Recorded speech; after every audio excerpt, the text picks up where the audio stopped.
enfants! Mais quelle émission? C'est quoi ça? Ah là là, on s'arrête pas là, hein? De jour en jour, on se retrouve. Non-stop. Non-stop, on continue. Comment ça va? Et vous? Vous nous avez manqué. Bah, racontez-nous quelque chose. je sais Depuis pas, hier, moi. ouais. Dites-nous en Écrivez-nous des commentaire. commentaires comme ça, dites quelque chose de Qu'est-ce que sympa. vous pensez de l'émission, etc. Est-ce que vous voulez des programmes spéciaux pour vous? Qu'est-ce que vous aimeriez avoir? Qu'est-ce que vous aimez, on va vous le faire. Si vous aimez peut-être qu'ils aiment les chansons de Pessar. Quelle chanson on peut leur faire de Pessar vite fait là? Qu'est-ce qu'on peut leur faire Dayeno, Dayeno. Dayeno, Dayeno, Dayeno, no, Dayeno, Yeno, Yeno,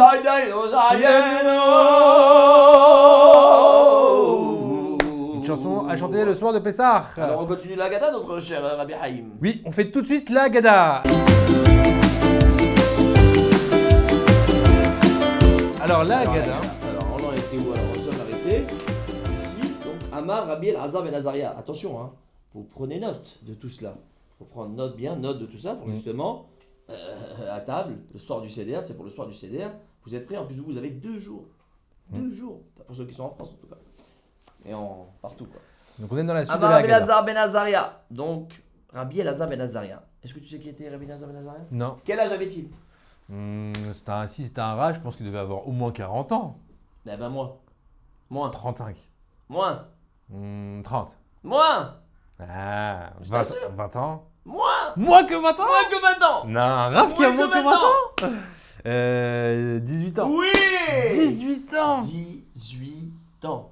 Vous imaginez? 18 ans les enfants. Il a été nommé, attention, le Nassi. C'était lui le chef suprême de tout. À l'époque, c'était incroyable. Vous imaginez, c'est quoi? Rabbi El-Azar Ben Azaria, il a été nommé par tous les Chachamim. C'est lui qui va diriger le Ham Israël. Rabbi El-Azar Ben 18 Azaria. ans. Oui, il le dit. Et là, il dit quelque chose d'intéressant. Are ani keven shiv'im shana. Je suis comme quelqu'un qui a 70 ans. Pourquoi? Mais Bah, pourquoi il avait 18 Il a ans? 18 ans, 70 ans. Il y a une grosse différence quand même, hein, les Grosse enfants. différence. Alors quoi? Et là, il a eu, quand il a été nommé, Mhm. sa femme elle lui a dit, mais tu es jeune. Le mec, tu es jeune, comment tu vas dire? Il y a là-bas des grands, ils ont des barbes jusqu'ici, ils sont vieux. Grande barbe. Grande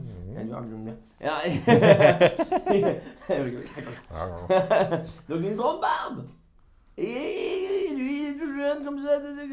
Et bien, en plus, elle est toute noire la barbe. Ils ont des barbes blanches. Barbe des belles blanche. barbes. Une barbe noire comme ça, ils vont rigoler de toi. Comme toi, il y a des... T'as 18 ans. J'aurais bien vu rien. Et là, tout d'un coup, le soir, donc le jour où il avait été nommé, le soir il est parti dormir, un petit peu, hein. Il se réveille, et qu'est-ce qu'il voit? Tout d'un coup, il voit plein de poils blancs. Non. Il voit Une barbe blanche, les enfants. Une barbe Pas blanche. si entièrement, mais en tout cas, c'est marqué que là-bas, on dit 18 poils blancs lui sont sortis. Ça, je me rappelle. C'est pas juste incroyable. Pourquoi? Pour qu'il ait le kavod des Chachamim, le respect. Et c'est-à-dire qu'en fait, il semblait Kevin Voilà, donc Shana. Ariani Kevin Shimishana, c'est comme si j'ai 70 ans. Velo Zachiti. Et j'ai pas eu le mérite. J'étais à Mer Yetziat Mitzraim Balelot. Ça veut dire qu'on va mentionner la sortie d'Égypte en soirée, le soir. D'ailleurs, nous, maintenant, quand est-ce qu'on dit? Quand est-ce qu'on mentionne Yetziat Mitzraim, la sortie d'Égypte? Alors, les enfants, quand est-ce qu'on. Hein? Plusieurs fois par jour, on le fait en plus. Oh, donc déjà, on le fait le matin, Le matin, quand à Kriyat Shema. Kriyat Shema du Dans le matin. Kriyat Shema, c'est pour ça que le Kriyat Shema, il est hyper Comment on le dit important. dans le Kriyat Shema? Ani Adoshem Elokechem Asher. הוצאתי אתכם מארץ מצרים להיות לכם Elohim. אני השם אלוקיכם. Donc là on mentionne la sortie d'Égypte. C'est marqué énormément de fois dans la Torah la sortie d'Égypte. Oui. Mais on a une mitzvah de le mentionner tous les jours. Et Rabbi El-Azar Ben Azaria a instauré donc de le dire aussi en soirée. Puisqu'on dit dans le Kriyat Shema le soir aussi à Arvit. N'est-ce pas? ולא זכיתי שתיאמר יציאת מצרים בלילות עד שדרשה בן זומא. Donc il a ramené Ben Zoma qui était un Tana למען תזכור את יום צאתך מארץ מצרים כל ימי חייך. C'est quoi ce כל ימי חייך? Toute ta vie tu devras, Tous les jours de ta vie. tous les jours de ta vie tu devras mentionner la sortie d'Égypte. Un, yemei chayecha, les jours, et kol, tout. On rajoute, ça vient rajouter, ça vient englober, Kol, ça vient tous les rajouter. jours. C'est ça vient en rajouter aussi Halelot, les nuits. Parce qu'en plus, on sait que dans la Torah, quand on dit un jour, ça inclut aussi la nuit. Exactement. Comme on dit, Vaï Erev. Vaï Boker. Vaï Erev, Vaï Boker, Yom Echad. Vaï Erev, Vaï Boker, Yom Sheni. Lai lai la la la la la. C'est pourri ça. Qu'est-ce que tu es parti? Bah alors, on est au Pessah là. Et même Shabbat, normalement on dit c'est Yom HVI, mais on commence vendredi soir parce que c'est commence le soir. Yom HaShishi vaychulu hashamayim. Oh, d'ailleurs quelque chose de très beau. On dit Yom HaShishi. Sur remarque, c'est marqué Vaï Boker Yom. HaShishi. Non, ouais. Vaï Boker Yom Rishon. Vaï Boker Yom Sheni. Vaï Boker Yom Shlishi. Et là, tout d'un coup, tu dis Vaï Boker Yom Ha. Pourquoi tu rajoutes un grand He? Alors? Pourquoi? Dis-moi toi, pourquoi? Parce que c'est un jour spécial. Oui. Et Rashi dit encore plus spécial qu'on rajoute le He pour nous dire attention, nous sommes dans la création du monde. Il est incroyable ce Rashi. Rashi dans le Chumash, vous verrez, il est magnifique ce Rashi. Il dit Yom HaShishi, on vient de parler de le He. Attention, le monde il a été créé pour quoi? Pour le He, pour les 5 livres de Torah. Waouh, incroyable. Et c'est 5. Les 5 Ramisha, Projet Torah, Arba, Imaot, Shlosha, Avot, Shenel, Luchot Abrit, Echad Elokenu, Elokenu, Elokenu, Elokenu, Elokenu, Sheva Shamayim Uvaretz. Et Chachamim continue, Chachamim omrim Yemei Chayecha, Haolam Hazeh. Kol Yemei Chayecha, Chachamim ils sont en discussion. Et eux, ils pensent que Yemei Chayecha, c'est dans ce monde-ci. On doit mentionner donc la sortie d'Égypte. Donc Yemei Chayecha, les jours de ta vie. Ça fait allusion aux jours de ta vie donc dans ce monde-ci. Chazak. Et Kol Yemei Chayecha, ça vient rajouter l'imot à Mashiach, c'est-à-dire que lorsque le Mashiach il va venir, bientôt, il faut prier. Mashiach. Donc quand le Mashiach il va venir, Bezrat Hashem, on mentionnera aussi la sortie d'Égypte d'après les Chachamim. Et là, il y a une très belle histoire qu'il faut savoir, comme il a commencé Rabbi Elazar ben Azaria, il dit Areani Keven Shimim Shana, j'ai comme si que j'ai 70 ans. Il y a une fois Rabbi Eliyahu Lopian, qui était le grand mashgiach, il y a de ça 40 ans, 50 ans, qui était à la yeshiva de Kfar Hasidim. Ouais, j'étais là-bas d'ailleurs, j'étudie là-bas, mais à son époque. Et Rabbi Eliyahu Lopian, qui avait comme élève, parmi ses élèves, il y avait le Rav Shalom Shvadron, le Magui de Jérusalem. Le Magui de Jérusalem, c'était Rav Shalom Shvadron, il racontait des histoires et tout le monde était là. Et un jour, Rav Shalom Shvadron, qui était plus jeune bien sûr, et c'était l'élève donc de Rabbi Eliyahu Lopian, Rabbi Eliyahu Lopian avait dit viens ici. Viens ici. Maintenant il était tout seul. Il y avait Rabbi Eliyahu Lopian et Rav Shalom Shvadron. Il a dit viens là. Il lui dit amène-moi le stander. Tu sais c'est quoi le stander? Stander, tu sais, c'est le pupitre. Ah, le pupitre. Dans lequel on met le livre. Et on fait la dracha. Tout de bois vêtu. Je tiens à vous dire un message aujourd'hui. Oui, un grand message. Donc, Rabbi Lopian, il s'apprête, il met son costume, il met comme ça, son chapeau, il fait comme ça, comme si qu'il y avait là-bas, ici, 500 personnes. Mais il n'y avait que Rabbi Lopian et Rabbi Shvadron. Comme ça, Rabbi Lopian et Rabbi Shvadron. Et là, il lui dit, sache une chose, tu as quel âge? Il était jeune, il avait peut-être 25 ans. Il lui dit, profite de ces moments-là, que tu es jeune, profite. Moi, regarde que je suis, j'ai déjà une barbe blanche, je suis vieux, et qu'est-ce qu'il me reste à vivre? Combien de temps il me reste à vivre? Toi, tu es jeune, tu es un enfant encore, tu peux profiter. Toute la vie. C'est ça ce qu'il dit. Il faut déjà avoir le sechel, le conscient de quoi? De quelqu'un qui a 70 ans quand il a 18 ans. Et pas quand il a 70 ans, hein, ou bien quand il dit j'ai 70 ans, dommage, quand j'avais 18 ans, tu sais ce que j'aurais pu faire, j'aurais pu faire ça, j'ai pas fait. Moi, à mon époque. Quand tu as dit, à mon époque, j'aurais pu faire ça. Tu vois pas quand tu arrives à 80 ans et tu dis, oh là là, dommage que j'ai pas fait ça, dommage que j'ai pas fait ça. Non, maintenant, t'as quel âge? T'as 8 ans. Quel âge vous avez, les quel âge vous avez? Hein, quel âge vous avez? T'as 8 ans, t'as 10 ans. Eh ben, profite d'apprendre. Et c'est là que Bezrat Hashem, tu verras que lorsque tu arrives à 70 ans, tu dis, heureusement que j'ai appris. J'ai fait Voilà. Magnifique. Donc il faut faire très attention les enfants de se rendre compte qu'on a encore toute la vie devant nous. Parce qu'on est jeune, il faut profiter de la jeunesse pour pouvoir faire plein de choses, plein de Torah et de mitzvot. de respecter ses parents, d'être gentil à l'école, de bien suivre les cours, de faire les devoirs et de penser que se dire qu'il y a des personnes qui sont beaucoup plus vieux que vous, beaucoup plus âgés que vous et qui n'ont pas cette chance-là. Et qui aimeraient avoir votre âge. Mm. Ah, je peux vous dire, ils aimeraient avoir votre âge. C'est bien d'avoir 8 ans, n'empêche. Ouais, c'est un kiff. T'as pas de Comment t'as problème. 8 ans, comment t'es avec Pas de problème. Ah, c'est T'es à l'école, bon, t'es là, on te donne à manger. Tranquille, la vérité.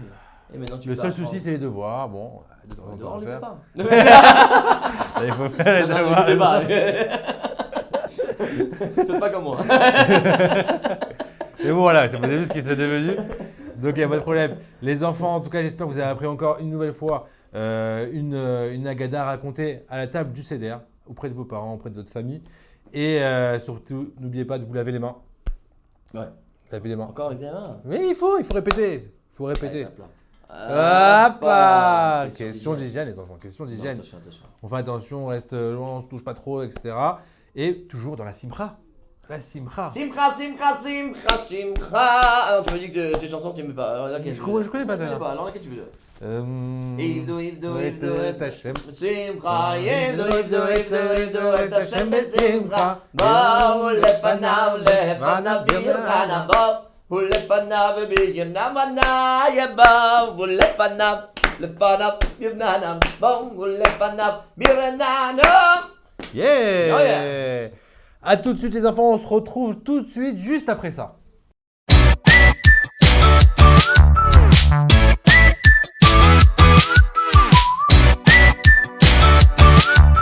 La synagogue, j'adore. Cet endroit qui me rapproche d'Hachem. Mais il y a des gens qui cassent un peu l'ambiance, quoi. Celui qui laisse son téléphone allumé.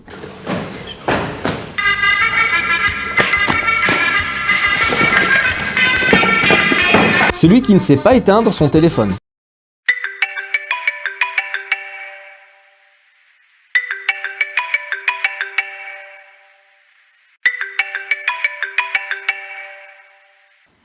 Allô? Celui qui fait taire les autres, mais qui parle aussi. T'as vu le match hier? Magnifique. Un but.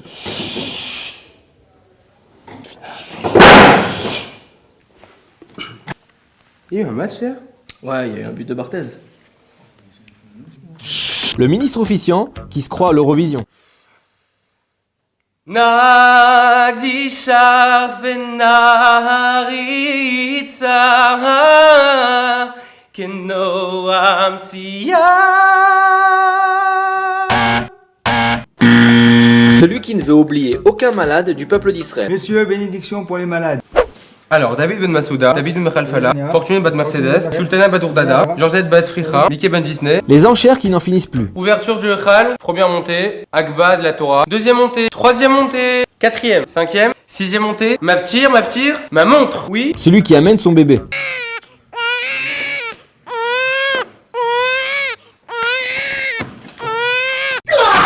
Celui qui coupe la parole au rabbin pour rien. Chers fidèles, Shabbat Shalom, nous allons traiter ce Shabbat de la paracha de Korach. Korach, la Torah, c'est la paracha de mon fils.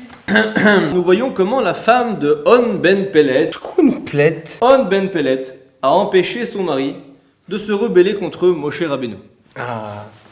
Lui, mon cher Rabbeinu, c'est un vrai rabbin, tu vois? Un vrai rabbin. Celui qui fait la Hamida à voix haute.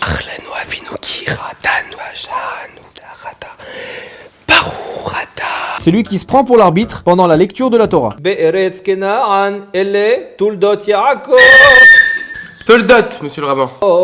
Joseph, Yosef, monsieur le rabbin. Vayaged Lehav, Vayoshifu Od. Bah, Yosifou.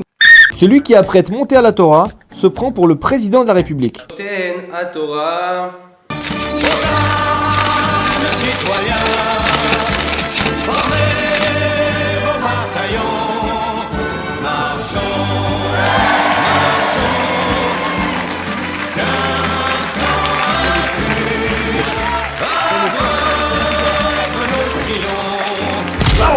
Celle qui oublie que quand elle lance des bonbons, il y a des personnes en dessous.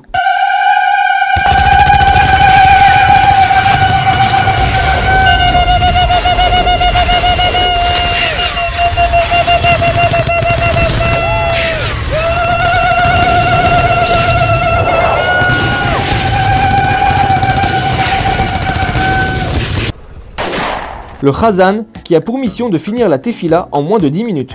Monsieur Cohen, votre mission, si vous l'acceptez, terminez la prière du matin en moins de 10 minutes, sinon votre café refroidira.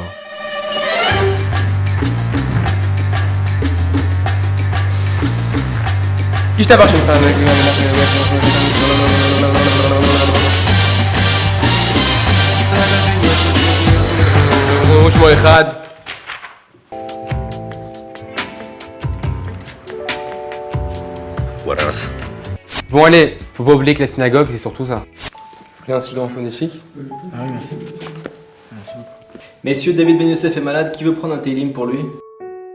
Les amis, en l'honneur des mariés, qui douche après la tfila? Tu aimais la vidéo? Abonne-toi, laisse un commentaire en dessous de la vidéo ou sur torabox.com/darka. Partagez-la un maximum et que Dieu vous bénisse.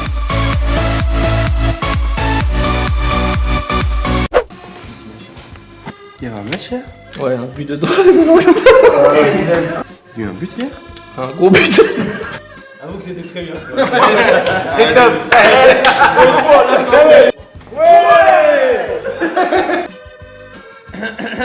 Right.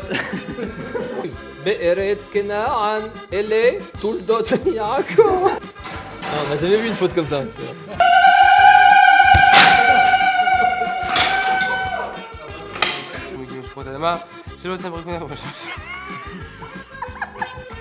Il y a eu un match hier? Et comment?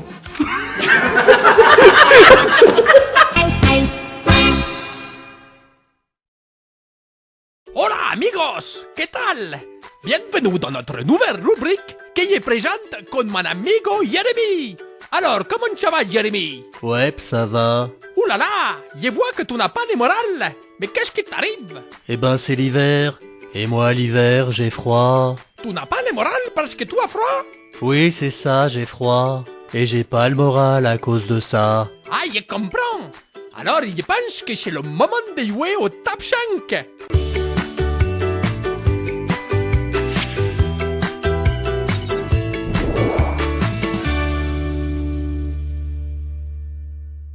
Alors dis-moi Jérémy, qu'est-ce que Hachem a créé pour combattre le froid dans le monde?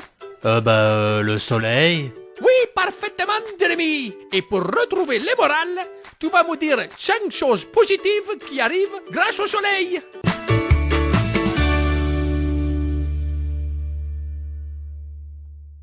Le soleil, ça réchauffe.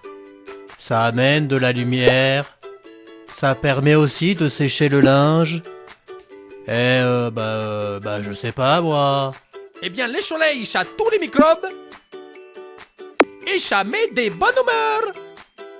Voilà, on a trouvé 5 choses positives sur le soleil.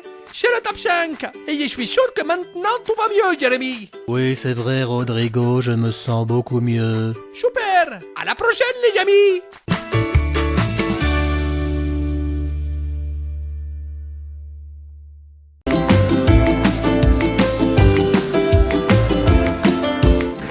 Et on se retrouve sur Torah Box School. Baruch haba, Baruch haba, Melech HaMashiach, badadada. Et si vous nous rejoignez, on est très heureux d'être avec vous tout d'abord. Ouais. Et on va apprendre aujourd'hui encore une nouvelle chanson avec notre ami Rav Moti Sobag. Oh là là, Baruch Hashem, quel Shabbat. honneur d'être Bon avec Shabbat. toi, Haïm, je t'adore, c'est vraiment Moi aussi. exceptionnel, tu es extraordinaire et Baruch Hashem qu'on puisse faire le maximum pour le Ham Israël, Bezrat Hashem. Dans la Alors, Simcha, profitez. la Simcha. Alors qu'est-ce qu'on va apprendre aujourd'hui? Toujours dans les chants de Shabbat, dans le livre des chants Toujours de les Shabbat, chants de Shabbat, Torah Box. magnifique, hein, Donc, vous ce pouvez livre. reproduire, on vous met le lien dans le descriptif de la vidéo, vous pouvez demander à vos parents de l'acheter, ça coûte pas cher et surtout c'est un investissement en or puisque on apprend des chants et les chants c'est la Simcha.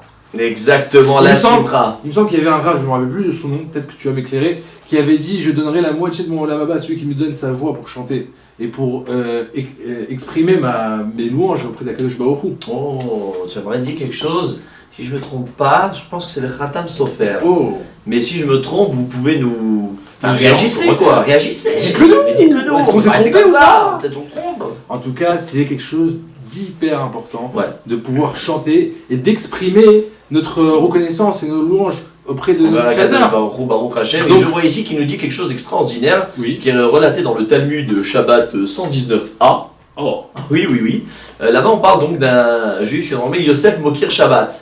Yosef, rappelle, Yosef Mokir Shabbat, c'était Yosef qui honorait le Shabbat et qui a trouvé dans le poisson, enfin tu connais l'histoire, qui avait trouvé dans le poisson ce fameux diamant, qu'avait gardé ce fameux Goy qui voulait justement pas que l'argent retombe chez Yosef Mokir Shabbat, et au bout du compte, il avait tout ce qu'il avait fait, tout ce qu'il avait manigancé pour que justement ça n'arrive pas chez Yosef, en fin de compte, c'est arrivé chez Yosef Mokir Shabbat. Donc ça c'est, donc il relate ici que ça, c'est cette chanson de Agad Elcha. Agad Elcha, c'est Rav qui. Alors c'est qui l'a composé ici? Ah ben c'est pas marqué. Si.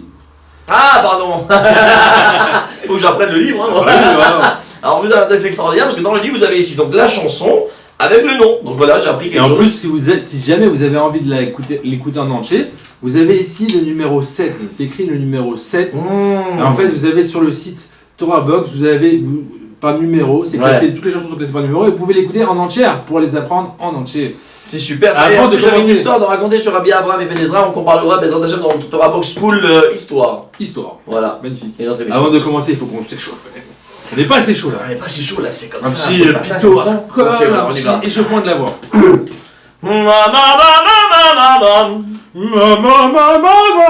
Oulala, tu n'as pas gonflé le ventre. Ah, j'ai pas gonflé le ventre. Tu n'as pas gonflé le ventre. Est-ce que vous avez gonflé le ventre chez vous? Gonfler le ventre. Il faut gonfler non, il faut pas le gonfler, hein. Alors on y va. Donc alors on y va. Alors tu gonfles le ventre. Voilà, tu libères, mais attention, pas stressé. On souffle, on détend, on relâche. Donc bien pris ici. Voilà,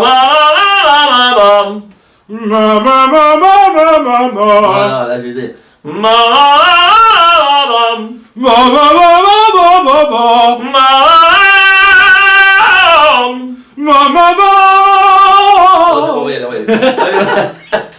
Alors on y va, c'est parti, t'es prêt? C'est parti, on est parti, 28. Agad Elcha Elohei Chol Neshama Oy ve'odeka berov pachad ve'ema Be'omditoch ke'al chatzur Leromem Lecha Echa ve'ekov rosh Ve'ekov rosh ve'koma Lecha Echra Ve'ekov rosh מקומה Oy regia Elom Halo nada bemivta Y'en a qui répète Regia Elom Halo nada bemivta Aretz Yesada al belima Veha Aretz Yesada al belima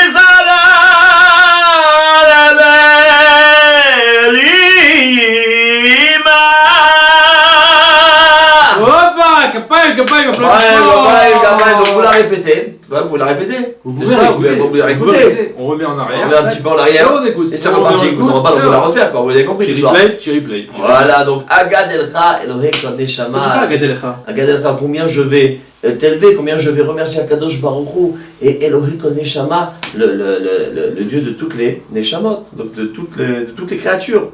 Ve'odeka berov pachad eman, et je vais te remercier Akadosh Baruch Hu berov pachad, avec peur, parce qu'il y a une crainte.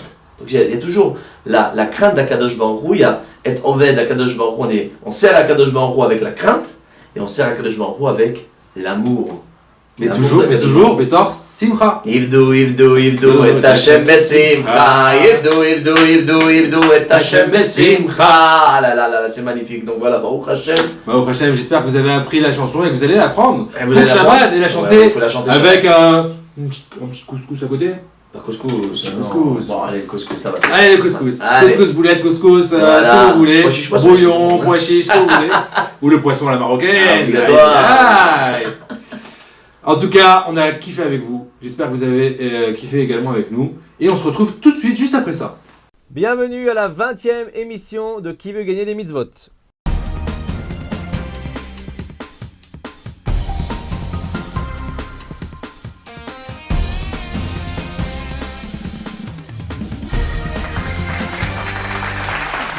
reçoit aujourd'hui notre ami Yedidia Gabriel Melki qui habite à Beit Vegan. Beit Vegan. C'est où Beit Vegan? À Los Angeles? Quoi, Beit Vegan à Yerushalayim? C'est à Yerushalayim, Jérusalem. Tu as quel âge? 12 ans. 12 ans. Et tu étudies dans quelle école? L'Echter. L'Echter. Eh bien écoute, on leur souhaite que du bien. Quelle association tu veux faire gagner aujourd'hui? Torah Shlomo. Torah Shlomo, qu'est-ce que c'est? C'est une synagogue qu'on prie là-bas chaque Shabbat. Ouais. Et bah voilà. Et ça vaut le coup de leur faire un don? Ouais. Ça va les aider dans quoi? Pour payer les avrechim. Ah, ils ont aussi des avrechim. Ah, c'est un joli truc. Kollel aussi. Eh ben magnifique. Écoute, on va s'occuper d'eux. Sache que ta cagnotte, elle est déjà à 3200 shekels. Tous les anciens participants, ils n'ont pas réussi à remporter la mise, d'accord? Donc c'est à toi de fructifier cette petite cagnotte et la remporter. Est-ce que tu connais les règles du jeu? Non, hein, c'est un peu compliqué. Hein. Attention, les règles du jeu, c'est parti. Les règles du jeu sont simples. 5 questions posées au candidat avec 3 options de réponse. En choisissant l'option roule, le candidat a le choix entre 2 réponses et gagne 100 shekels qu'il reverse à une association. L'option Shenfa lui donne le choix parmi 4 réponses pour espérer reverser 300 shekels à l'association de son choix. Ou encore l'option Blata qui permet de gagner 500 shekels en donnant directement la réponse sans choix de réponse. Première question, c'est parti. Combien Avraham Avinu avait-il de frères? En quel mode tu souhaites répondre? Roule. Roule? 2 choix de réponse? Ouais. Mais c'est que pour 100 shekels. Hein. Pas grave, on s'en fiche. Réponse B, 2 frères. Réponse C, 3 frères. B. B, 2 frères, c'est la bonne réponse, bravo. C'était quoi les noms? Haran Haran et je sais pas. et Nahor. Selon le Midrash, Haran se fait tuer par Nimrod dans la fournaise ardente après avoir reconnu le Dieu d'Abraham. Abraham est sauvé de la fournaise miraculeusement. Son frère Haran ne bénéficie pas du même miracle car il n'aurait pas accepté de pénétrer dans la fournaise s'il n'avait pas vu son frère en sortir sain et sauf. D'une certaine manière, il est quand même la première personne à mourir pour sanctifier le nom d'Hachem. C'est pourquoi, d'après certains de nos maîtres, il mérite d'être le père de Lot, l'ancêtre du Mashiach. Voilà, on en sait un petit peu plus. On passe tout de suite à la deuxième question. C'est parti. Qui fut le maître du prophète Élisha? En quel mode tu souhaites répondre? Blata. Blata? Comme un gros blata? Bah ouais. Vas-y. Eliaou. Eliaou Hanavi, bravo, magnifique. 500 shekels de plus dans la cagnotte. Elisha Hanavi était très fidèle à son maître. C'est vrai ou pas? Bah ouais. Bah ouais. Hein. Il assiste au départ de son maître dans les cieux et est nommé par lui pour lui succéder. D'après certains de nos maîtres, Elisha sera un plus grand prophète que son maître, mais il n'arrive pas à former un disciple capable de lui succéder, puisque son élève, Gehazi, devient Un rachat. un rachat. Bravo. 3300 shekels plus 500 shekels. On m'a dit que ça faisait 3008. 3008, magnifique. On passe tout de suite à la troisième question. C'est parti. Quelle bénédiction on fait sur la cacahuète? À toi de savoir c'est quoi une cacahuète. Et Blata. Blata, je t'écoute. Adama. Adama, c'est la bonne réponse, bravo, magnifique. 3800 plus 500, ça commence à être compliqué. 4300 shekels dans la cagnotte. On fait bien sûr la bénédiction Boré Péri à Adama. Quatrième question, c'est parti. Ça va vite avec toi. Il y a une mitzvah de se souvenir quotidiennement de la sortie d'Égypte. C'est vrai ou pas? D'autres mitzvot consistent à se souvenir d'une autre chose précise. Combien y a-t-il de mitzvot qui nous obligent à se souvenir d'une chose précise? Alors, en quel mode tu souhaites répondre? Shenfa. Shunfa? On dit pas Shunfa, attention. Shenfa. Shunfa. Sinon, on n'accepte pas. Réponse A, 10. 10 mitzvot qu'on doit se souvenir. Réponse B, 20. Réponse C, 30. Et réponse A. D, 40. A. A, Ouais. c'est la bonne réponse, il est très fort. Ces 10 souvenirs sont généralement imprimés à la fin de la prière du matin dans les Sidurim. Certaines personnes les récitent systématiquement après la prière. Bravo, 4300 shekels plus 300 shekels, 4600 shekels dans la cagnotte, tu fais exploser Torah Box. On passe à la cinquième question, c'est parti. Quels sont les 2 mitzvot de la Torah réalisés le soir du Seder de Pessah? Shenfa. Shenfa, 4 choix de réponse. Réponse A, les matzot et le maror. Réponse B, les matzot et les 4 coupes de vin. Réponse D, les matzot et la Haggadah. Réponse D, les matzot et le shulchan horer, le repas. A. A. A. Matzot et le maror, c'est faux puisque c'était les matzot, manger les matzot et les kakoum. la Haggadah.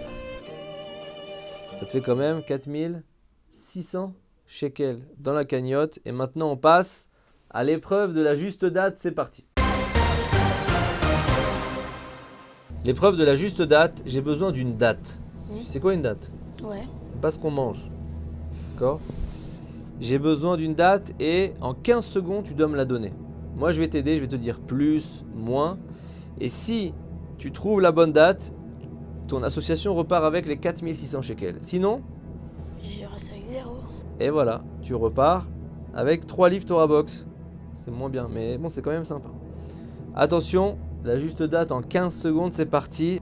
En quelle année, d'après le calendrier civil, l'Oasi, est mort le Rav Shach? 748. Plus, 1000. plus, 1350. plus, 1450. plus, 1632. plus, 1800. plus, 1164. plus, 2000.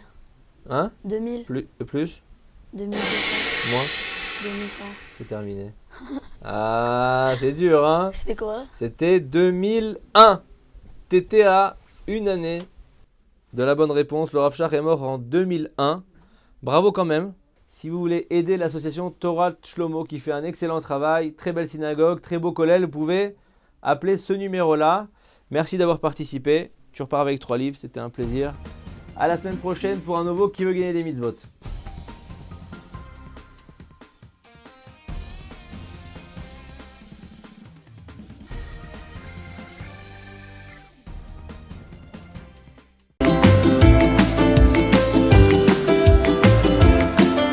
Et on se retrouve les enfants sur Torah Box School.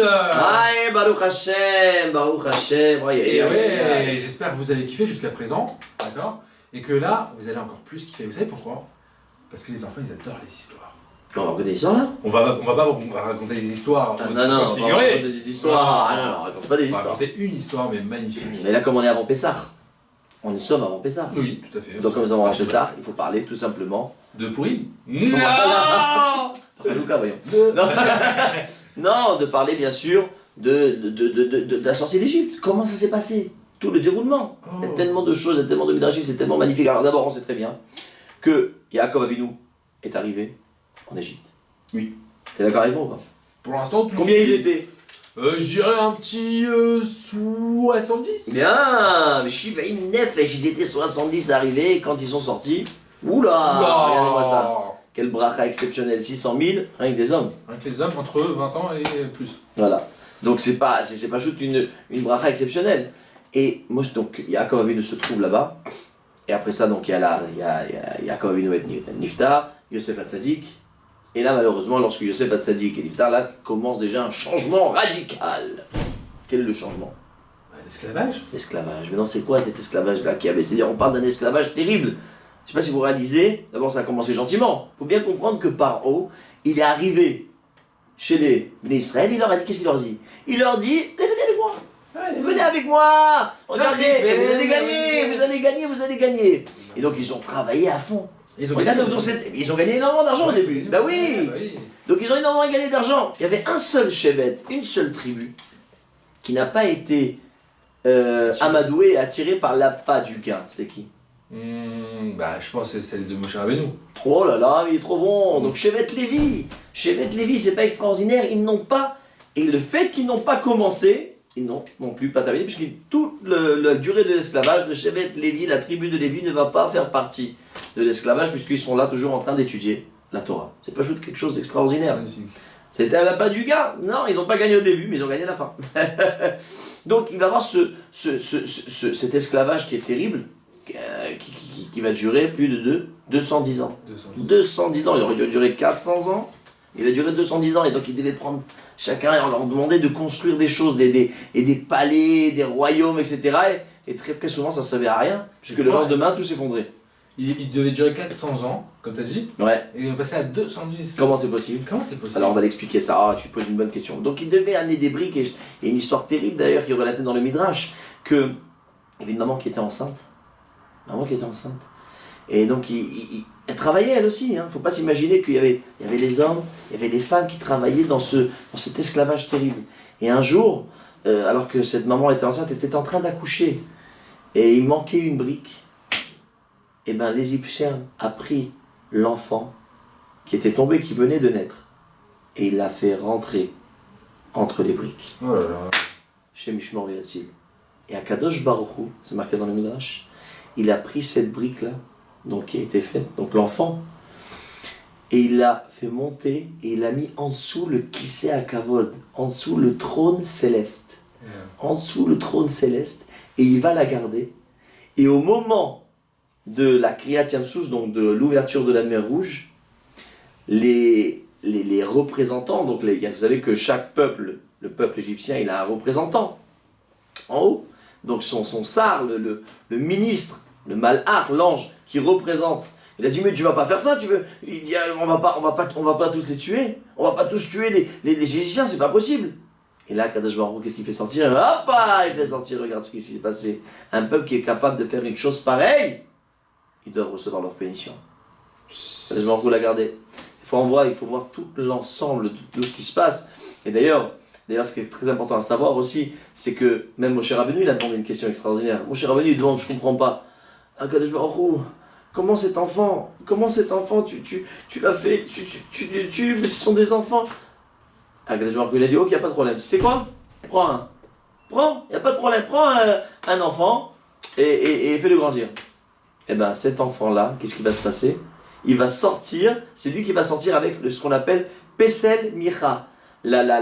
L'idole, donc une petite idole, vous savez, c'était Micha, elle s'appelait Pesel Micha. Et c'est qui va amener? Donc, on est en train de passer la mer Rouge et il y a quelqu'un qui est en train de prendre Pesel Micha. C'était qui? C'était l'enfant qu'il avait laissé en vie. Qui s'appelait Micha. Et qui s'appelait Micha. Donc, c'est pas juste incroyable. Akadosh Baruch Hu, il a vu déjà.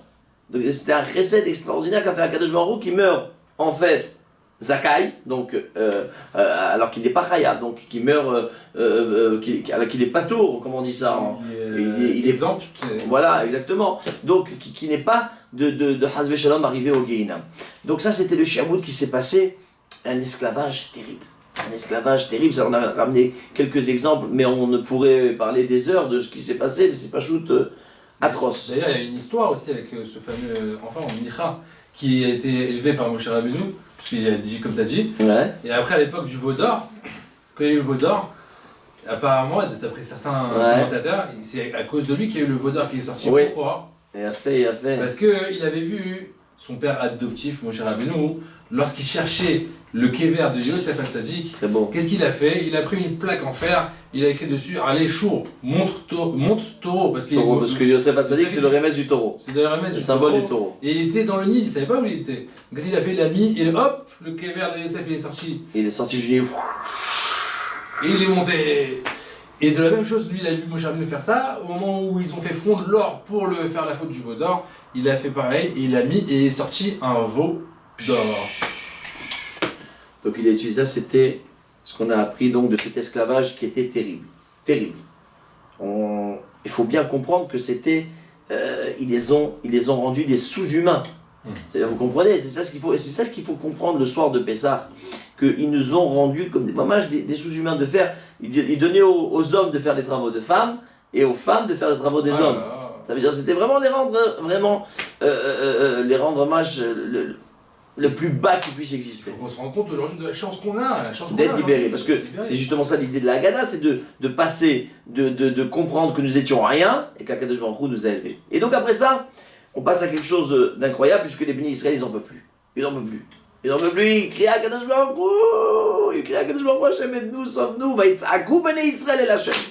Rak litzok el Hashem, ils ont prié Akadosh Baruch Hu. Et là, il se passe quelque chose d'extraordinaire, c'est qu'Akadosh Baruch Hu a écouté. Vaishma et Tza'akatam. Là, il a écouté Akadosh Baruch Hu leur pleurs. Parce que tu as un pleur Akadosh Baruch Hu, tu as un pleur, tu pleures Akadosh Baruch Hu. Alors là, Kadosh Baruch Hu t'apporte la Géoula, et là, Kadosh Baruch Hu va apparaître à Moshe Rabbeinu. Où ça? Dans le buisson ardent. Voilà, dans le buisson ardent. Et là, il apparaît dans le buisson ardent, et il lui dit, Moshe Rabbeinu, je te demande d'aller sortir les Béné Israël. Moshe Rabbeinu, comment moi, premièrement, Moshe Rabbeinu, regardez, la première des choses qu'il dit, moi je ne veux pas aller sortir les Béné Israël. Donc il dit à Kadosh Baruch Hu, pourquoi? Parce qu'il y a mon frère. C'était lui le grand de la génération, qui était d'ailleurs plus grand que lui, puisque Moshe Rabbeinu avait 80 ans, et Aaron Cohen avait 83 ans lorsque l'histoire se passe. Et il dit, mais je veux pas, mon frère, c'est lui le grand de la génération, et je ne veux pas l'offenser, je ne veux pas le blesser. Donc regardez, il y a tous les bénis Israël qui sont là, mais si on va faire mal à quelqu'un, toute la Géoula, toute la délivrance du Ham Israël ne vaut pas si je fais mal à mon prochain. Toute la délivrance, ils attendent. Mon cher Rabbeinu lui dit, je peux pas.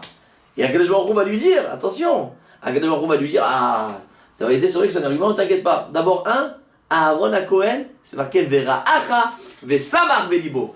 Il va te voir et il va être heureux. Il va être heureux parce que tu vas gagner. C'est beau ça, hein, il n'a pas eu de jalousie. Il n'a pas eu de jalousie, Aaron Cohen, au contraire. Et c'est pour ça que son cœur était entier, son cœur était chalem. C'est pour ça qu'est-ce qu'il va mériter Aaron Cohen? D'avoir sur son cœur le pectoral, c'est-à-dire là où le Urim Vetumim. Le Urim Vetumim, là où les béné Israël, ils avaient besoin de sortir en guerre, etc. Alors ça se numère. Ça leur disait sortir en guerre ou pas sortir en guerre, ouais, toutes les stratagèmes à faire. Donc, et mon cher, donc il lui dit, bon d'accord, je vais pas. Mais après, il lui dit, mais mon cher Rabbeinu, mais je peux pas, je bégaye. Ah oui. Mon cher Rabbeinu, il bégayait. Et pourquoi il bégayait? Oh, vas-y. Je sais pas, dis-moi. Ah non, c'est toi. Il bégayait parce que lorsque Moshe Rabbeinu était chez Paro, alors qu'il était tout petit, parce qu'il a grandi chez Paro. C'est extraordinaire, d'ailleurs, c'est une petite parenthèse, c'est que Paro lui dit, je ne veux pas, tous les mâles ils vont mourir, et je ne veux personne. Je lui dit, Motek, c'est toi qui vas les faire grandir, c'est toi qui vas les donner à manger, c'est toi qui vas les donner à boire. Tu crois qu'on peut faire des manigances? Il te dit, c'est toi qui vas t'occuper de lui. Et il a grandi chez Paro, il lui a donné à tout pendant tout ce qu'il fallait. Et un jour, Moshe Rabbeinu, alors qu'il était tout petit, il prend le trône, la couronne de Pharaon, et il l'a mis sur sa tête. Oula, et il y avait tous les ministres qui étaient autour, il dit, oula, ça c'est pas bon signe. C'est pas bon signe ça. Oula, ça c'est pas bon signe ça. Oula. Il y avait Bilam, Oh. parmi les qui étaient là-bas, et qui lui dit, oulala, ça c'est pas bon signe du tout. S'il se passe une chose pareille, c'est que le petit garçon là, il risque de prendre ta place. Oh, alors il dit, il n'y a pas de problème, qu'est-ce qu'on va faire? On va prendre un plateau rempli d'or, d'argent, des couronnes, etc. et un plateau de cendres. Et on a placé Moshe Rabbeinu au centre. Et Moshe Rabbeinu, il a voulu partir Sur l'or. sur l'or. Et est venu Malach Gabriel, et il a mis la main dans la cendre et il a fait rentrer ça dans sa bouche. Avec la braise. Voilà. Et la braise, c'est ce qui s'est passé. Il s'est passé à ce moment-là qu'il a brûlé donc sa langue. Et à cause de ça, il a bégayé toute sa vie. Donc les gars, j'imagine que Moshe Rabbeinu, il savait super bien parler, hyper, comment on appelle ça, avec un charisme extraordinaire. Pas du tout. Tenez-vous bien. Moshe Rabbeinu, il pouvait pas dire les lettres. Boumaf, c'est quoi Boumaf? Bet, Vav, Mem, P. Il pouvait pas dire les lettres. Dalet, Tête, Lamed, Nun, Tête. Donc il vous reste pas grand chose. Il vous reste pas grand chose. Donc il y a bégayé et le temps qu'il parle, etc. Donc Moshe Rabbeinu il dit à Kadosh Baruch Hu, c'est pas possible, je peux pas parler. Il dit t'inquiète pas, tu vas, et d'abord c'est moi qui te donne la paix. Kadosh Baruch Hu lui dit mais c'est qui donne la parole? C'est moi. Donc il dit non mais bon, regardez la hanava de Moshe Rabbeinu, il lui dit Aaron il ira avec toi. Oui, il ira l'épée. Et c'est lui qui sera pour toi ton porte-parole. Et c'est ce qui va se passer. Moshe Rabbeinu. Et là Kadosh Baruch Hu avec ça on finit. Alors là, Moshe Rabbeinu, il dit à Kadosh Baruch Hu, il dit à Moshe Rabbeinu, mais attention, quand tu vas t'arriver devant Paro, je veux que tu fasses deux choses, deux miracles. Mais non, vous comprenez que l'Égypte, c'est le numéro 1 de la sorcellerie à l'époque. C'est-à-dire, à la base, c'est les chefs en sorcellerie. Ok? Et là, Kadosh Baruch Hu dit à Moshe Rabbeinu, regarde ce que tu vas faire, tu vas prendre ton bâton. Donc il avait son bâton, c'était un bâton avec lequel il va faire énormément de miracles. Et tu vas le jeter. Et quand tu vas le jeter, qu'est-ce qui va se passer? Il va se transformer en serpent. Oupa. Il se transforme en serpent, il le reprend et il se retransforme en bâton. Pourquoi le serpent d'ailleurs? Le serpent c'est le remez, le symbole du Lachon Hara. N'est-ce pas? Parce que le Nachash Akadmoni, c'est ce qu'il a fait, c'est le Lachon Hara. Et donc pourquoi le Lachon Hara? Parce que Moshe Rabbeinu a dit à Kadosh Baruch Hu, mais non, les bénis Israël ils vont pas me croire. Il dit comme ça tu parles de mon peuple, comme ça tu parles de mon peuple, ils vont pas me croire, mais ils vont te croire. Et la deuxième chose qu'Akadosh Baruch Hu demande à Moshe Rabbeinu, il lui dit fais rentrer ta main à l'intérieur, il la fait ressortir, il va dire ah, elle était entièrement lépreuse. Il a fait re-rentrer, et là elle était entièrement propre, sans rien du tout. C'est pas extraordinaire. C'est quoi la lèpre? Et la lèpre, c'est encore une fois le Lachon Hara. Voilà, Donc ça c'est l'idée qu'Akadosh Baruch Hu a voulu transmettre à Moshe Rabbeinu. Fais attention, et c'est ce que je veux que tu fasses devant Paro et tous ces ministres pour qu'ils comprennent que le moment est arrivé de délivrer les bénis Israël. Grande chose, et en plus on sait très bien que Raphaël Kanievski a dit récemment, suite aux événements actuels, qu'il fallait se renforcer dans les ilchot, dans les lois du Lachon Hara, de la médisance. Tout à fait. Ne pas parler mal des autres, etc. Donc ça tombe bien. Ça tombe bien. Ça tombe bien. C'est vraiment le moussard pour nous. C'est voilà. Vraiment vous aussi, prenez sur vous les enfants de ne pas faire de la Lachon Hara. De faire attention comment vous parlez de vos prochains, de vos frères, de vos soeurs, vos cousins et vos familles. Regarde maman, regarde ce qu'il m'a fait hein. Et moi j'ai un copain, il est dans cette école, tu sais ce qu'ils font dans cette école, ils font ça, nanana. Non, attention, gardez votre langue juste pour raconter cette histoire-là à Pessah. Tout ça, bien sûr, vous l'enregistrez bien et vous le racontez le soir du Seder. Ça c'est capital. Et pas seulement le soir du Seder, hein, vous avez 7 jours aussi pour raconter à toutes les séoudotes que vous allez faire, tous les repas. En France et en dehors d'Israël, vous avez 2 soirs de Seder. Vous avez 2 soirs de Seder, beaucoup de choses à raconter. Raconter tout ce que vous allez apprendre avec nous. Et on se retrouve tout de suite juste après ça. Dans la ferme de Pibelbom, ia-ia-o. Dans la ferme de Pibelbom, ia-ia-o.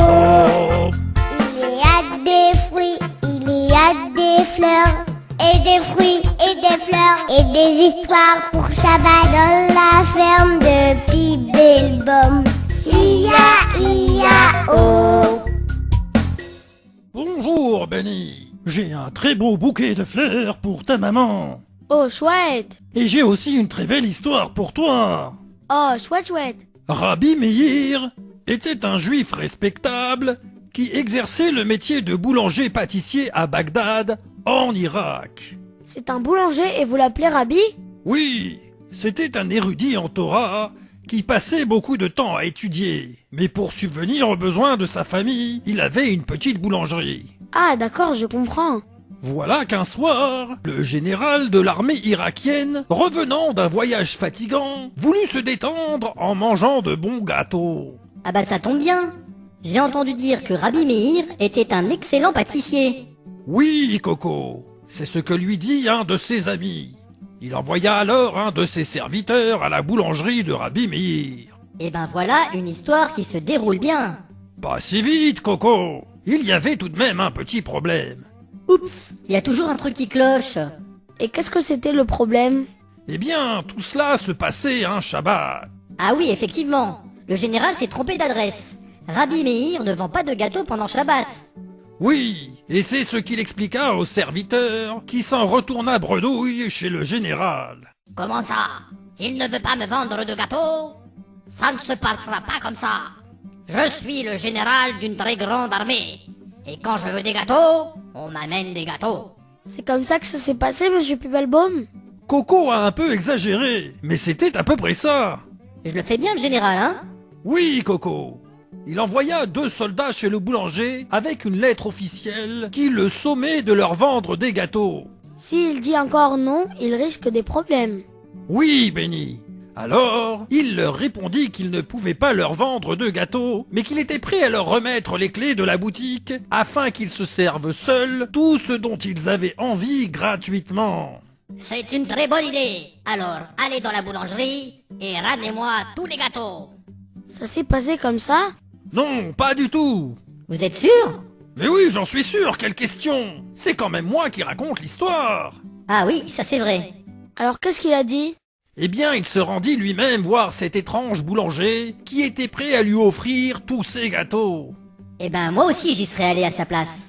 Lorsque le général entra dans la maison de Rabbi Meir, il fut agréablement surpris de voir une jolie table dressée autour de laquelle la famille était réunie et de sentir de si bonnes odeurs. Une belle ambiance de Shabbat. Rabbi Meir lui expliqua avec douceur que le Shabbat était le jour de repos des Juifs et qu'il lui était interdit de travailler. Puis, il honora le général en lui faisant goûter les bons plats de Shabbat et en l'accueillant chaleureusement. Bon bah, il a bien fait de se déplacer, le général. Il a gagné une bonne dafina. Ainsi, la visite se termina dans une bonne atmosphère et le général garda un très bon souvenir de ce pâtissier juif. Ouf, tout s'est bien terminé. Mais mon histoire n'est pas finie. Oups, pardon, monsieur Pibelbaum. Quelques années plus tard, Rabbi Meir se retrouva en prison. Mais pourquoi? Lui n'avait rien fait, mais des personnes qui voulaient se révolter contre le gouvernement s'étaient retrouvées dans sa boulangerie. La police les arrêta tous, ainsi que Rabbi Meir, puisqu'il était le propriétaire des lieux. Vous êtes tous en état d'arrestation. Vous pouvez garder le silence. Tout ce que vous direz pourra être retenu contre vous. Ben ça alors, Coco, tu imites très bien le gendarme. Ah mais c'était pas moi, c'était le gendarme. Rabbi Meir adressa des prières à Hachem pour qu'il le sauve de cette situation. Et il fut entendu, puisqu'il se trouva que le responsable de la prison était le général du début de l'histoire. Bah, Hachem. Celui-ci se chargea aussitôt de réviser son dossier et conclut qu'il n'avait aucun lien. Eh non, monsieur Pibelbaum, c'est moi qui fais le général. Ah oui, excuse-moi, tu as raison, Coco. Cet homme est innocent. Je vous somme de le libérer sur le champ. Sinon, vous aurez affaire à moi. Rabbi Meir remercia Hachem de l'avoir fait sortir de prison si rapidement, et depuis ce jour, il ne cessa de raconter à tous que c'était par le mérite du respect du Shabbat qu'il avait été sauvé. Shabbat Shalom, les enfants!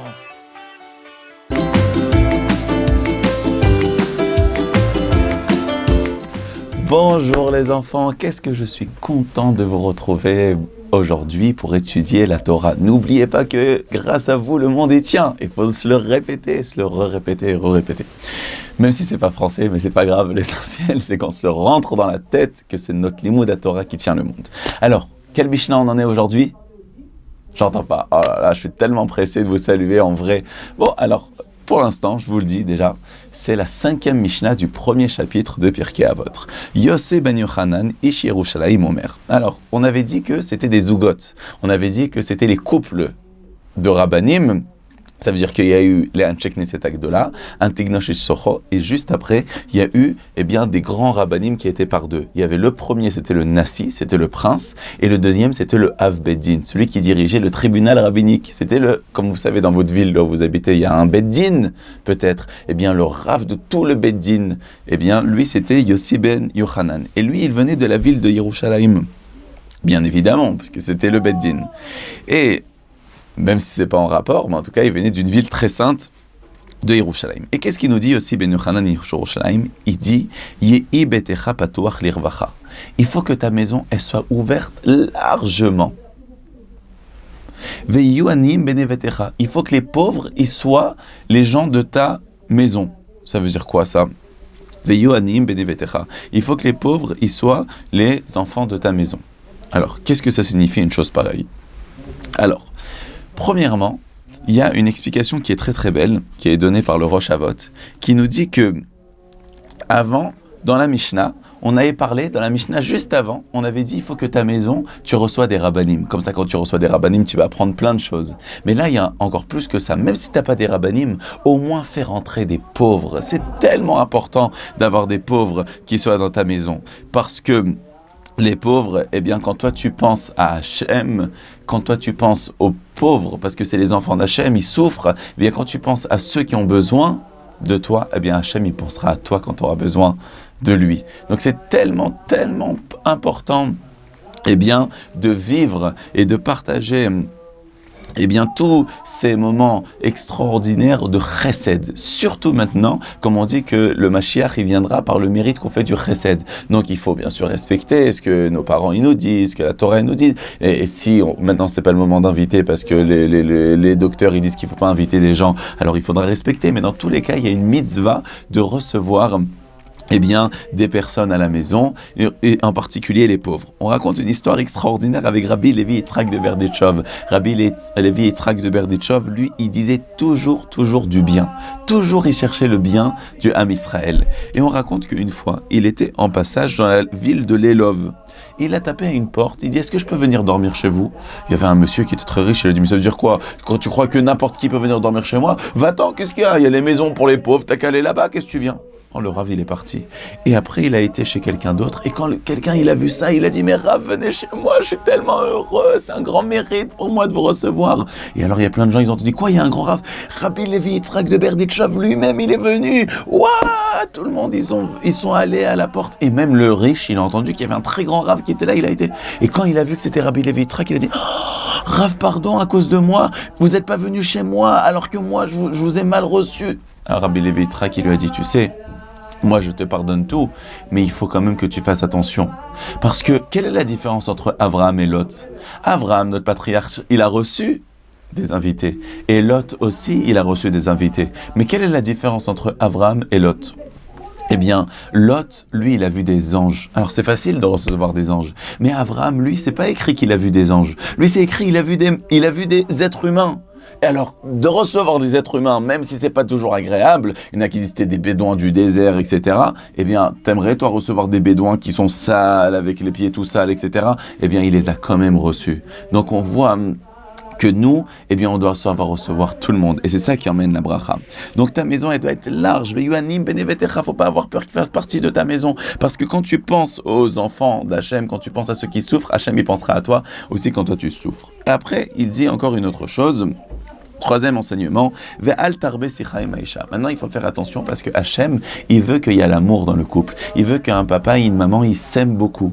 Et si on veut qu'on s'aime beaucoup, eh bien on va tout faire pour faire grandir l'amour entre le papa et la maman, mais qu'il n'y a pas d'autres hommes ou femmes extérieurs. Donc c'est pour ça que tu ne dois pas parler avec d'autres femmes. Bien sûr, avec ta maman, ta sœur, ta grand-mère, etc. Ça c'est bien évidemment. Mais en tout cas, un homme, il doit faire attention de ne pas parler avec des femmes s'il n'y en a pas besoin. Bien sûr, ça a besoin pour le travail, etc., mais pas d'être trop proche. Tu vas pas aller sortir avec une autre femme pour aller au restaurant, c'est pas ta femme. Qu'est-ce que tu as à faire avec elle? Tu invites ta femme au restaurant, mais on doit pas être trop proche des femmes qui soient extérieures. Alors, il y a une explication, pour savoir, il y en a qui disent qu'on parle de sa femme, ça dépend, il y a des moments, etc. Mais aussi des fois, quand ta femme, elle t'aime tellement que tu vas lui raconter, celui-là, il m'a fait souffrir, elle va avoir tellement de peine que peut-être, on ne sait pas qu'est-ce qu'elle va faire pour ça. Alors des fois, il faut faire attention aussi. Dans tous les cas, il faut savoir comprendre ce que ça veut dire ici. Mais dans tous les cas, si déjà, même avec sa femme, faut faire attention de ne pas lui faire de la peine. Donc à plus forte raison, avec une femme extérieure. Et là, la Mishnah, elle continue, elle te dit que quiconque... Si quelqu'un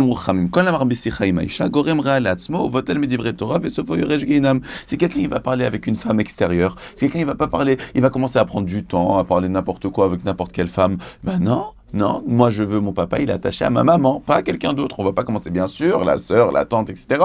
Mais pas une femme extérieure, parce que nous on veut garder la cellule familiale qui est entière. Mais si chas v'shalom, quelqu'un il fait n'importe quoi, il parle trop, qu'il n'y a pas de limite sur ça, gorem ra'al atzmo, il se fait du mal à lui-même, ou votel medivre Torah, il rate la Torah, il perd du temps de la Torah, vesofo yoresh geinam, et en plus il aura le geinam. Alors il y a une explication qui est très belle, c'est qu'en vérité on parle de 3 personnes différentes. Il y a le Talmid Chacham, même s'il fait pas de Avera, il va pas pécher avec elle, mais il est botel midivre Torah. Celui qui est entre-temps, il est Gorem Ra'al Atzmo, parce qu'il va commencer à parler avec une femme, après les gens ils vont le critiquer, ça va faire beaucoup d'histoires, même s'il a rien fait. Et encore pire, à ceux qui vont fauter avec d'autres femmes, alors eux, Sofo Yoresh Geinam, mais nous on sait que Hachem, il aime la Tzniut, Hachem, il aime les enfants de Tzadikim comme vous, et vous aurez toutes les brachot. Au revoir les enfants, et à la prochaine fois, Bezrat Hachem.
עבדים היינו, היינו לפרעה במצרים, במצרים עבדים היינו, אתה בני חורין, בני חורין עבדים היינו, אתה בני חורין, בני חורין אילו הוציאנו ממצרים ולא עשה בהם שפטים דיינו די דיינו, די דיינו, די דיינו, דיינו, דיינו, דיינו, די דיינו, די דיינו, די דיינו, דיינו, דיינו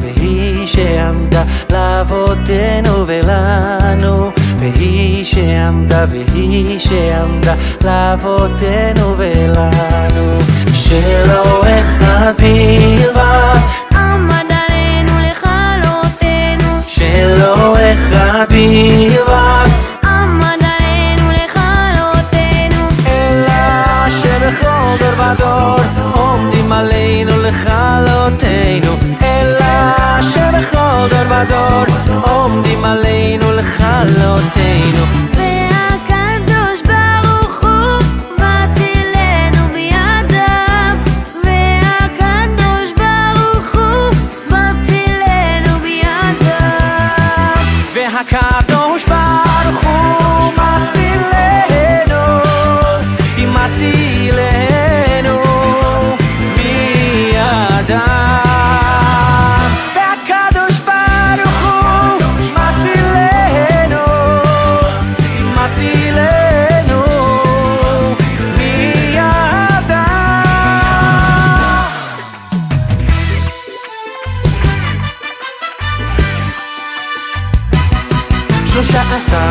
מי יודע 13 אני יודע 13 מידיה 12 שבטיה 11 כוכביה 10 דיבריה 9 ירחי לידה 8 ימי מילה 7 ימי שבתא 6 סדרי משנה 5 חומשי תורה 4 אמהות 3 אבות 2 לוחות הברית 1 אלוקינו אלוקינו, אלוקינו, אלוקינו, אלוקינו שבשמיים ובארץ